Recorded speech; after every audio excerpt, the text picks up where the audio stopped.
Hey friends, Crystal Keim here. Your growing gardener tip for the day today is to start some sort of compost. Now I know for some that might sound a little intimidating, but it's really not that hard to do. Now there's lots of different ways that you can do it, but you can do it very simplified as well. So basically, the reason why you want to compost is you're going to have, when you have a garden, you're going to have lots of things that are things you're going to need to compost. So when you pull weeds, what are you going to do with your weeds?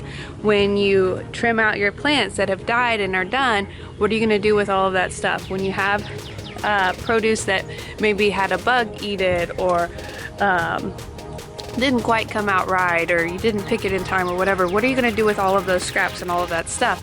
Plus, when you're preparing all of your goodies, there's parts of your produce that you won't eat. The tops of your tomatoes, the stems of your okra, all of those things that you're not going to eat.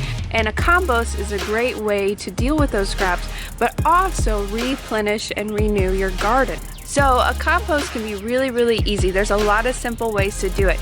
You can buy one of those compost barrels, the smaller ones, where you put the compost in and put water and you turn it at select times and it turns into a soil for you. You can do what we have done, which is basically we've built a little rustic containment here where we just put all of our yard stuff, all of our food scraps, all of those things in a big pile. And we do it the pretty simplest way that you can do it. We put it all in a big pile, and occasionally we'll come out here with a shovel and turn it. That's like the simplest way that you can do a compost. It doesn't take a lot of work. Eventually the stuff will break down. So, the more you work it, the more moisture you get, the faster it will break down. But you can just have it sit in a pile and eventually it will turn into soil for you. So that's kind of what we do. One of the easy ways too, like inside your house, the way you can keep scraps is you can keep a bowl in the fridge if you want and put your scraps in there, and then when it gets full, bring it out to your compost pile or your compost bin and throw it in. What we did for many years is just had a plastic bag hanging on a drawer, and we just would put all of the scraps in there. The one thing we found with that is eventually in the hot months you could bring in some bugs, like some fruit flies and stuff. So what we do is we have a bucket out on our porch, which is right off of our kitchen, and so we'll just open up the porch, throw it in the bucket, and when the bucket gets full, I'm supposed to take it to the compost. I don't always get it there right in time, but take it to the compost. Or you can just have they have little containers that you can sit on your countertop now that are made for composting. They're just little containers that absorb the smell, keep it in, and you can take it to your compost. You can buy those online, look those up. There's so many options for composting. But it's just a good thing to do. Not only is it helpful for your garden, it's helpful for the environment. All of those food scraps don't end up in plastic bags in the trash dumps where they don't get broken down because they're in a plastic trash bag. If you can use them, why not use them and get the most out of them? Now, when it comes to composting, there is a lot of information out there. So I encourage you to go Google, check it out, but just some basics. When it comes to composting for your backyard garden compost is you cannot put any sort of meats in it, any sort of oils, meats, anything like that, because it will cause you to have maggots and pests and bugs that you do not want to have in your backyard. But any sort of vegetable, fruit scraps, leaves, yard waste, things like that you can put into your compost.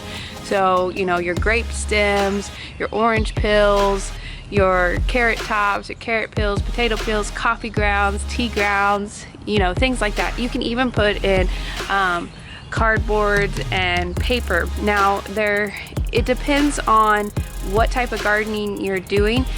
If you are trying to really be strict on organic gardening, your compost you will need to limit to only organic specific material.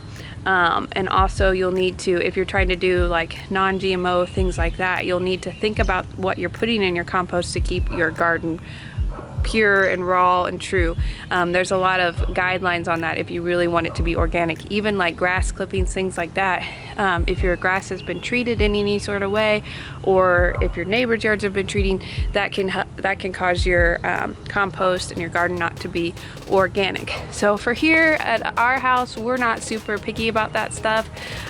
We just put all of our yard waste, all of our leaves, all of our things from the grocery store, we just put it all in and do it that way. It's simple for us, but that's what we do. So I would suggest, if you're getting into gardening, to consider doing a compost. It may sound intimidating, but it's really not. It can be as simple as a little pile in your backyard or a little designated bin where you put things in.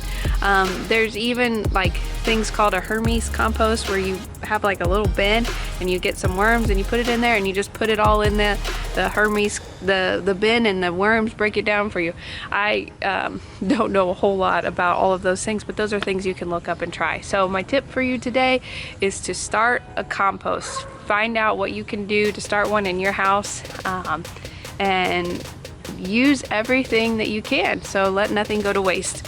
All right, so I am Crystal Keim, and I will see you guys later. Go out and sow some seeds of love. Let some people know that you love them, care about them, and I will see you guys in the next video. All right, bye guys.